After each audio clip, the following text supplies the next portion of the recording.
ವಿಶೇಷವಾಗಿ ಇವತ್ತು ಸುದ್ದಿಗೋಷ್ಠಿ ಕರೆದಿರ್ತಕ್ಕಂಥ ಪ್ರಮುಖ ಅಂಶ, ಈ ರಾಜ್ಯದಲ್ಲಿ ಸುಮಾರು 3 ವರ್ಷಗಳಾಗ್ತಾ ಬರ್ತಾ ಇದೆ ಕಾಂಗ್ರೆಸ್ನ ದುರಾಡಳಿತದ ಸರ್ಕಾರ. ಈ ಸರ್ಕಾರ ಭ್ರಷ್ಟಾಚಾರದಲ್ಲಿ ಒಂದು ಕಡೆ ಮುಳುಗೊಟ್ಟೋಗಿದೆ. ಅದೇನು ಪ್ಯೂನಿಂದ ಹಿಡಿದು ಪ್ರಿನ್ಸಿಪಲ್ ಸೆಕ್ರೆಟರಿವರೆಗೂ ಕೂಡ ಹಣ ಕೊಡ್ದಿರ ಯಾರಿಗೂ ಪೋಸ್ಟಿಂಗ್ ಇಲ್ಲ, ಹಣ ಕೊಡ್ದಿರ ಯಾರಿಗೂ ಟ್ರಾನ್ಸ್ಫರ್ ಇಲ್ಲ, ಹಣ ಕೊಡ್ದಿರ ಯಾರಿಗೂ ಪ್ರಮೋಷನ್ ಇಲ್ಲ. ಇದು ಒಂದು. ಇನ್ನೊಂದು ಕಡೆ ಏನು ಮಾಡ್ತಾ ಇದ್ದಾರೆ, ಅಧಿಕಾರಿಗಳು, ಚುನಾಯಿತ ಪ್ರತಿನಿಧಿಗಳು ಇವರು ಒಡಂಬಡಿಕೆ ಮಾಡಿಕೊಂಡು ಸರ್ಕಾರಿ ಗೋಮಾಳದ ಜಮೀನುಗಳನ್ನು, ಸರ್ಕಾರದ ಜಮೀನುಗಳನ್ನು ಪಿ ನಂಬರ್ಗಳು ಯಾರು ದ ಮೋಸ್ಟ್ ಪವರ್ಫುಲ್ ಈ ಸರ್ಕಾರದಲ್ಲಿ ಮಂತ್ರಿಗಳು, ಸಚಿವರು ಏನಿದ್ದಾರೆ ಆಯಾ ಜಿಲ್ಲೆಯಲ್ಲಿ, ಆಯಾ ಕ್ಷೇತ್ರಗಳಲ್ಲಿ ಪಿ ನಂಬರ್ಗಳನ್ನು ತೆಗೆದುಕೊಳ್ಳೋದು, ಅದನ್ನು ಅವರು ಇನ್ಫ್ಲೂಯೆನ್ಸ್ ಮಾಡಿ ಅವ್ರ ಹೆಸರಿಗೆ ಅವ್ರು ಮಾಡ್ಕೊಳ್ಳೋದು. ಇದೊಂದು ಹೊಸ ಇದು. ಇನ್ನು ಕೆಲವರು ಏನು ಮಾಡ್ತಾ ಇದ್ದಾರೆ, ಜಮೀನುಗಳನ್ನು ಕಡಿಮೆ ದರದಲ್ಲಿ ಜನಗಳ ಹತ್ರ ತೆಗೆದುಕೊಳ್ಳೋದು, ಅದನ್ನು ಇಂಡಸ್ಟ್ರಿ ಮಾಡಿಸ್ತೀವಿ ಅಂತೇಳಿ, ಅದು ನಮ್ಮ ಚಿಕ್ಕಬಳ್ಳಾಪುರ ಜಿಲ್ಲೆ ವಿಶೇಷವಾಗಿ ಶಿಡ್ಲಘಟ್ಟ, ಚಿಂತಾಮಣಿ ಹೆಸರಿಗೆ ಭಾಳ ಅಭಿವೃದ್ಧಿ, ಕೈಗಾರಿಕೆಗಳನ್ನು ತಂದುಬಿಡ್ತೀವಿ, ಸಾವಿರಾರು ಜನರಿಗೆ ಉದ್ಯೋಗ ಕೊಡಿಸ್ತೇವೆ. ಇವರು ಉದ್ಯೋಗ ಕೊಡಿಸೋರು ಬೆಂಗಳೂರು ವಿಮಾನ ನಿಲ್ದಾಣ ದೇವನಹಳ್ಳಿಗೆ 20 ಕಿಲೋಮೀಟರ್ ಸರೌಂಡಿಂಗಲ್ಲೇ ಇವ್ರ ಜಮೀನೆಲ್ಲ ಅಕ್ವಿಸಿಷನ್ ಮಾಡೋದು, ಭೂಸ್ವಾಧೀನ ಮಾಡ್ತಾ ಇರೋದೆಲ್ಲ ಕೂಡ. ಇನ್ನೇನು ದೇವನಹಳ್ಳಿ ತಾಲೂಕಲ್ಲಿ 1 ಎಕರೆ ಜಮೀನು ಸಿಕ್ಕಲ್ಲ ಇನ್ನು ಮುಂದಕ್ಕೆ. ಪಾಪ ರೈತನು 1 ಎಕರೆ ರೈತ ಕೆಲಸ ಮಾಡಬೇಕಂದ್ರೆ ಅವನ ಕೃಷಿ ಜಮೀನು ಮಿಕ್ಕಲ್ಲ. ನೆಲಮಂಗಲ ಸಿಕ್ಕಲ್ಲ, ದೊಡ್ಡಬಳ್ಳಾಪುರ ಇಲ್ಲ, ಹೊಸಕೋಟೆ ಇಲ್ಲ, ಈಗ ಶಿಡ್ಲಘಟ್ಟ, ಚಿಂತಾಮಣಿ ಫಲವತ್ತಾಗಿರುವಂಥ ಭೂಮಿಗಳು. ಶಿಡ್ಲಘಟ್ಟದಲ್ಲಿ ಜಂಗಮಕೋಟೆ ಹೋಬಳಿ, ಯಾವುದಾದ್ರೂ ಒಂದು ಹೋಬಳಿ ಅತ್ಯಂತ ಫಲವತ್ತತೆಯಿಂದ ಜಮೀನಿದ್ದರೆ ಕೃಷಿ ಜಮೀನು, ಅದು ಜಂಗಮಕೋಟೆ. ಅದನ್ನು 2,500 ಎಕರೆಗಳನ್ನು ಇವತ್ತು ಇವರು ಒತ್ತುವರಿ ಮಾಡುವಂಥ ಕೆಲಸ ಮಾಡಿ, ಭೂಸ್ವಾಧೀನ ಮಾಡಿ, ಇವತ್ತು ರೈತರಿಗೆ ಇವತ್ತು ಅವರ ಹೊಟ್ಟೆ ಮೇಲೆ ಹೊಡೆಯುವಂಥ ಕೆಲಸ ಮಾಡ್ತಾ ಇದ್ದಾರೆ. ನಾನು ಹೇಳಿದೆ ಇವರಿಗೆ, ನೀವು ಕೈಗಾರಿಕೆಗಳನ್ನು ಮಾಡಬೇಕು ಅಂತಿದ್ದರೆ, ಇವಾಗ ಪಕ್ಕದಲ್ಲಿ ಆಂಧ್ರ ಪ್ರದೇಶ ಮಾಡ್ತಾ ಇದ್ದಾರೆ, ವಿಜಯವಾಡ ಎಲ್ಲಿದೆ, ಅಮರಾವತಿ ಎಲ್ಲಿದೆ, ರಾಯಲಸೀಮಾದಲ್ಲಿ ಇಂಡಸ್ಟ್ರೀಸ್ ತರ್ತಾವ್ರೆ, ವೈಜಾಗ್ಗೆ ಇಂಡಸ್ಟ್ರಿನ ತಗೊಂಡು ಹೋಗ್ತಾವ್ರೆ. ಪಕ್ಕದಲ್ಲಿ ನೋಡಿ ಕಲೀರಿ. ಒಂದು ರಾಜ್ಯನ ಹೆಂಗೆ ಬೆಳೆಸಬೇಕು, ಹೆಂಗೆ ಅಭಿವೃದ್ಧಿ ಮಾಡಬೇಕು ಅಂತೇಳಿ ನಿಮ್ಗೆ ಗೊತ್ತಿಲ್ಲ ಅಂದರೆ ಪಕ್ಕದ ನೆರೆಯ ಆಂಧ್ರ ಪ್ರದೇಶವನ್ನು ನೋಡಿ. ಚಂದ್ರಬಾಬು ಅವರು ಯಾವ ರೀತಿ ಸರ್ವಾಂಗೀಣವಾಗಿ ಒಂದು ರಾಜ್ಯವನ್ನು ಬೆಳೆಸುವಂಥ ಪರಿ ಏನು ಅಂತ ಅರ್ಥ ಮಾಡ್ಕೊಳ್ಳಿ ನೋಡಿ. ನೀವೆಲ್ಲ ಕೂಡ ಗ್ರಾಮಾಂತರ ಜಿಲ್ಲೆ, ನಮ್ಮ ದೇವನಹಳ್ಳಿಯ ಸುತ್ತಮುತ್ತಲಿನ ಎಲ್ಲ ತಾಲೂಕುಗಳನ್ನು ನೀವು ಹಾಳು ಮಾಡುವಂಥ ಕೆಲಸ ಮಾಡ್ತಾಯಿದ್ದೀರಿ. ಅದರಲ್ಲಿ ಕೂಡ ನಾನು ಹೇಳ್ತೇನೆ, ಇವರುಗಳೇ ಖರೀದಿ ಮಾಡೋದು, ಇವರೇ KIDBಗೆ ಸರೆಂಡರ್ ಮಾಡೋದು, ಅದು ಒಂದು ದಂಧೆ. ಈಗ ಕಪ್ಪು ಹಣನ ವೈಟ್ ಮನಿ ಮಾಡ್ಕೊಳ್ಳೋ ಅಂತ ಭಾಳ ಸುಲಭವಾಗಿರ್ತಕ್ಕಂಥ ಇದು ಒಂದು ಮಾರ್ಗ ಕಂಡಿಡ್ಕೊಂಡವ್ರೆ. ಹೊಸ ಮಾಡೆಲ್ ಇದು. 50-60 ಲಕ್ಷಕ್ಕೆ ತಗೊಳ್ಳೋದು, 1.5 ಕೋಟಿ 2 ಕೋಟಿ KIDB 2 ತಿಂಗಳಲ್ಲಿ. ಇದೆಲ್ಲ ನಮ್ಮ ಸರ್ಕಾರ ಬಂದ ಮೇಲೆ ಸುಮ್ಮನೆ ಬಿಡೋದಿಲ್ಲ. ಯಾವ ರೀತಿ ತನಿಖೆ ಮಾಡಿಸ್ತೀವಿ ನೋಡಿ. ಆಮೇಲೆ 3 ತಿಂಗಳಿಂದ ರೈತ 30 ವರ್ಷ 100 ವರ್ಷ ಇಟ್ಕೊಂಡಿರುವಂಥ ರೈತ, ಅವನಿಗೆ 50 ಲಕ್ಷ, 3 ತಿಂಗಳಲ್ಲಿ KIDBಗೆ 50 ಲಕ್ಷ ತಗೊಂಡಿರುವಂಥ ಇವನು ದಳ್ಳಾಳಿನೋ ಅಥವಾ ರಾಜಕೀಯ ನಾಯಕನೋ 2 ಕೋಟಿ ಅವನಿಗೆ. ಇದಕ್ಕಿನ್ನ ದರೋಡೆ ಆಗೋದು ನೋಡ್ಬೇಕಾ ನಾವು ಈ ರಾಜ್ಯದಲ್ಲಿ? ಇದು ಮುಖ್ಯಮಂತ್ರಿಗಳಿಗೆ ಕಾಣಿಸ್ತಾ ಇಲ್ವಾ? ಕಾಣಿಸ್ತಾ ಇಲ್ವೇನ್ರಿ ಇದು ಮುಖ್ಯಮಂತ್ರಿಗಳಿಗೆ? ರೈತರ ಬಗ್ಗೆ ಇವ್ರುಗಳಿಗೆಲ್ಲ ಕೂಡ ಬದ್ಧತೆ ಇದೆಯಾ? ಯಾವುದೂ ಬದ್ಧತೆ ಇಲ್ಲ. ಇವತ್ತು ಅಂಥದ್ದು ಒಂದು ದೊಡ್ಡ ಪ್ರಕರಣ. ನಾನು ನನ್ನ 20 ವರ್ಷ ರಾಜಕೀಯ ಜೀವನದಲ್ಲಿ ಇದೆಲ್ಲ ಕೂಡ ಪಿ ನಂಬರ್ ತಗೊಳ್ಳೋದು, ಜಮೀನನ್ನು KDBಗೆ ಕೊಡಿಸೋದು, ಒತ್ತುವರಿ ಮಾಡ್ಕೊಳ್ಳೋದು, ಇವನ್ನೆಲ್ಲ ನೋಡಿದ್ದೀನಿ ನಾನು. ಆದರೆ ಒಬ್ಬ ಸಮಾಜದ ಬಗ್ಗೆ ಬದ್ಧತೆ ಇದ್ದಂಥ ಒಬ್ಬ ವ್ಯಕ್ತಿ ಇಲ್ಲಿ ಇದ್ದರು ಹಿಂದೆ, TG ಶ್ರೀನಿವಾಸುಲು ಅಂತೇಳಿ. ಅವರು ಗಂಗಪ್ಪನವರ ಮಗ TG ಶ್ರೀನಿವಾಸುಲು. ಇವರು 1955-56ರಲ್ಲಿ ಅಗಲಕೋಟೆ ಗ್ರಾಮದಲ್ಲಿ ನಮ್ಮ ಮಕ್ಕಳು, ಈ ಭಾಗದ ಮಕ್ಕಳಿಗೆ ಒಳ್ಳೆ ಶಿಕ್ಷಣ ಸಿಕ್ಕಲಿ, ರೈತರ ಮಕ್ಕಳಿಗೆ, ಕೂಲಿ ಕಾರ್ಮಿಕರ ಮಕ್ಕಳಿಗೆ, ಮಾಲೂರು ತಾಲೂಕು, ಅಗಲಕೋಟೆ ಮಾಲೂರು ತಾಲೂಕು, ಟೇಕಲ್ ಹೋಬಳಿ, ಅಗಲಕೋಟೆ ಟೇಕಲ್ ಹೋಬಳಿ ಮಾಲೂರು ತಾಲೂಕು, ಸರ್ವೆ ನಂಬರ್ 2, 7, 8, 10, 18, 60, 61, 63, 64 50 ಎಕರೆ ಜಮೀನನ್ನು ಒಂದು ಶಿಕ್ಷಣ ಇಲಾಖೆಗೆ ದಾನ ಮಾಡಿದಂಥ ಪುಣ್ಯಾತ್ಮ TG ಶ್ರೀನಿವಾಸುಲು. ಸರ್ಕಾರಿ ಶಾಲೆಗೆ ಸರ್ಕಾರಕ್ಕೆ ಬರ್ಕೊಟ್ಟಿರುವಂಥದ್ದು ರಿಜಿಸ್ಟರ್ಡ್ ಡೀಡ್ ದಾನ ಪತ್ರವನ್ನು, ಅದು ರಿಜಿಸ್ಟರ್ ಆಗಿದೆ. ಸುಮ್ಮನೆ ಏನೋ ಬರ್ಕೊಟ್ಟಿರೋದಲ್ಲ ಪೇಪರಲ್ಲಿ, ಸಬ್ ರಿಜಿಸ್ಟರ್ ಹತ್ರ ಹೋಗಿ ರಿಜಿಸ್ಟರ್ಡ್ ಮಾಡಿರುವಂಥ ದಾಖಲೆ ಇಲ್ಲಿದೆ. ಎಲ್ಲ ಕೂಡ ಇಲ್ಲಿ ದಾಖಲೆಗಳನ್ನ ಕೊಡ್ತೀವಿ. ಒಂದೊಂದು ಕಾಪಿ ಪ್ರತಿಯೊಬ್ಬ ಮಾಧ್ಯಮ ಸ್ನೇಹಿತರು ಕೂಡ ತಾವು ನೋಡಬೇಕು. ಎಜುಕೇಷನ್ ಡಿಪಾರ್ಟ್ಮೆಂಟ್ನ ಜಾಯಿಂಟ್ ಡೈರೆಕ್ಟರ್, ಭಾಳ ದೊಡ್ಡ ಅಧಿಕಾರಿ ಅದರಲ್ಲಿ, ಆ ಡಿಪಾರ್ಟ್ಮೆಂಟಲ್ಲಿ. ಅವರು ಲೆಟ್ರ್ ಬರೀತಾರೆ ಮಾಲೂರಿನ ಅಂದಿನ ತಹಸೀಲ್ದಾರ್ ಅವರಿಗೆ, ದಯವಿಟ್ಟಪ್ಪ ನಮಗೆ ಮ್ಯೂಟೇಷನ್ ಮಾಡಿಕೊಡಿ, ಯಾವುದೇ ಕಾರಣಕ್ಕೂ ಈ ಜಮೀನು ಬೇರೆ ರೀತಿಯಲ್ಲಿ ಉಪಯೋಗ ಆಗಬಾರ್ದು, ಪರಭಾರೆ ಆಗಬಾರ್ದು ಅಂತ ಪತ್ರ ಬರೆದಿದ್ದಾರೆ. ಅಫಿಷಿಯಲ್ ಲೆಟರ್ ಇದೆ ಇಲ್ಲಿ.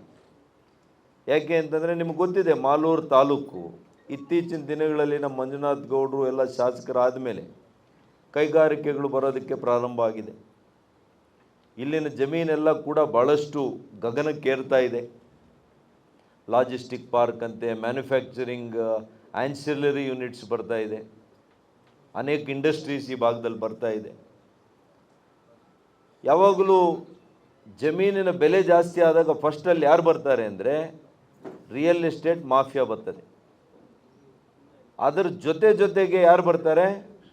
ಬಂಡವಾಳಶಾಹಿಗಳು ಬರ್ತಾರೆ. ಇನ್ನೊಂದು ವರ್ಗ ಬರ್ತಾರೆ, ಅವರೆಲ್ಲ ಕೂಡ ಏನು ಅಂತಂದರೆ ಈ ಭೂಗಳರು.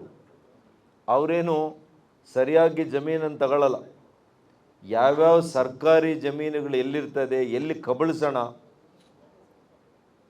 ಯಾರು ಬಡವರ ಜಮೀನು, ಯಾರು ನಿರ್ಗತಿಗರಿರ್ತಾರೆ ಅಂಥವ್ರ ಜಮೀನುಗಳನ್ನು ಸುಳ್ಳು ದಾಖಲೆ ಮಾಡ್ಕೊಳ್ಳುವಂಥದ್ದು, ಲಪ್ಟಾಯಿಸೋದು, ಆ ಜಮೀನನ್ನ ಕೋಟ್ಯಾಂತರ ರೂಪಾಯಿ ಹಣ ಮಾಡ್ಕೊಳ್ಳೋದು. ಇದು ನೆಕ್ಸಸ್, ಇದು real estate nexus between elected representative, investor and this land mafia. ಈ ಮೂವರು ಸೇರ್ಕೊಂಡು ಇದು ಮಾಡಿದ್ದಾರೆ. ಇದು ಕೂಡ ಎಕ್ಸಾಕ್ಟ್ಲಿ ಅಗಲಕೋಟೆಯಲ್ಲಿ ಇದೇ ಆಗಿರೋದು. 50 ಎಕರೆನ ಇವತ್ತೇನು ಮಾಡಿದ್ದಾರೆ ನೋಡಿ, 2 ಪಾರ್ಟ್ನರ್ಶಿಪ್ ಫರ್ಮ್ಸ್, ಒಂದು ಯುನೈಟೆಡ್ ಎಸ್ಟೇಟ್ಸ್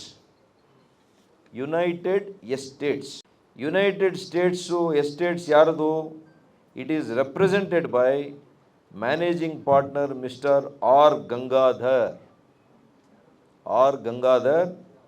ಇವರು ಯಾರ ಮಕ್ಕಳು? ಇವರು ಶ್ರೀ ರವೀಂದ್ರ ನಾಯ್ಡು. Son of Shri Ravindra Naidu. ಯಾವ ಊರಿನವರೋ ಎಲ್ಲ ನೋಡಬೇಕಿದೆ ನಾವು. ಇನ್ನೊಂದು partnership firm united green woods. ಇದು ಯಾರ್ದು? ಇರು managing partner Shri M Panchaksharayya Hiremath. Panchaksharayya Hiremath ಇವರು ಮಲ್ಲಯ್ಯ ಹಿರೇಮಠ್ನ ಮಕ್ಕಳು. ಹಾಗಾಗಿ ಇವತ್ತು ನಾನು ಇಷ್ಟನ್ನೇ ಹೇಳ್ತೇನೆ, ಇದು ಯಾರ ಕೃಪಾ ಕಟಾಕ್ಷದಿಂದ ಇದಾಗಿದೆ ಮೊದಲು ತನಿಖೆ ಆಗಬೇಕು. 96 ನೀವೇ ಮಾಧ್ಯಮ ಸ್ನೇಹಿತರು ಪತ್ರನೂ ಬರೆದಿದ್ದೀರಿ. ಇಲ್ಲಿ ಏನಂತ ನೋಡಿ, ನಿಮ್ಮ ಆರ್ಟಿಕಲ್ ಏನಿದೆ, ಸರ್ಕಾರಿ ಶಾಲೆಯ ದಾನದ ಭೂಮಿ ನುಂಗಿರುವ ಬಂಡವಾಳಶಾಹಿಗಳು. ಮಾಧ್ಯಮ ಸ್ನೇಹಿತರು ಬರೆದಿರೋದು ಪಾಪ ಇದು.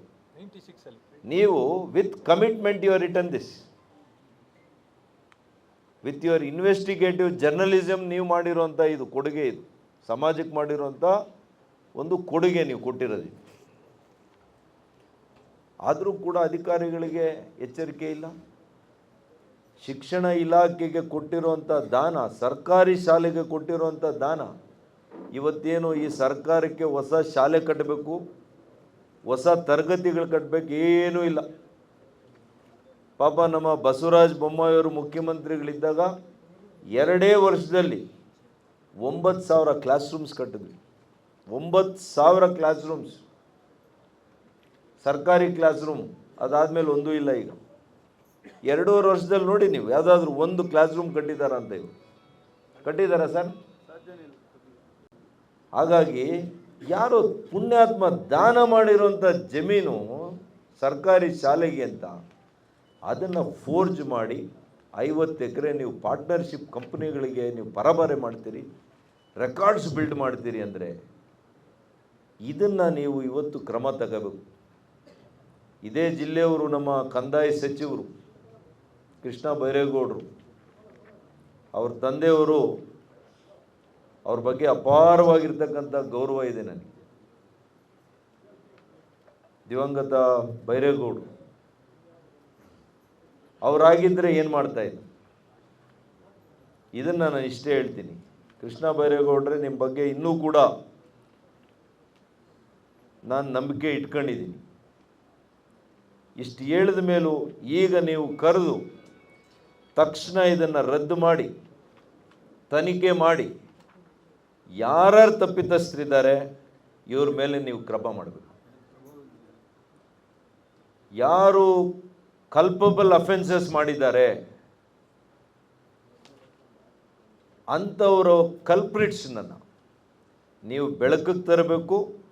ಕಾನೂನಾತ್ಮಕವಾಗಿ ಕ್ರಿಮಿನಲ್ ಆ್ಯಕ್ಟ್ ಪ್ರಕಾರ ಅವರನ್ನು ಮೊಕದ್ದಮೆ ಅವ್ರ ಮೇಲೆ ನೀವು ಹೂಡಬೇಕು. ಕಂದಾಯ ಇಲಾಖೆ ಇದು ನಿಮ್ಮ ಕೆಲಸ. ಇದು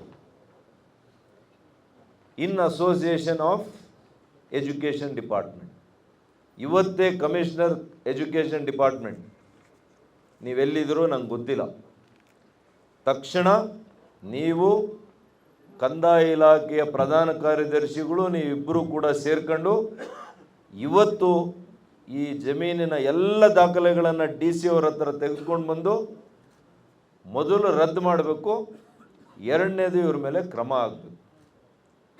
ಯಾರು ಅಫೆನ್ಸ್ ಮಾಡಿದ್ದಾರೆ ಅವರೆಲ್ಲ ಕೂಡ ಕ್ರಿಮಿನಲ್ ಲಾ ಪ್ರಕಾರ ಏನು ಕ್ರೈಮ್ ಇದೆ ಅದರ ಮೇಲೆ ಅವರಿಗೆ ಶಿಕ್ಷೆ ಆಗಬೇಕು.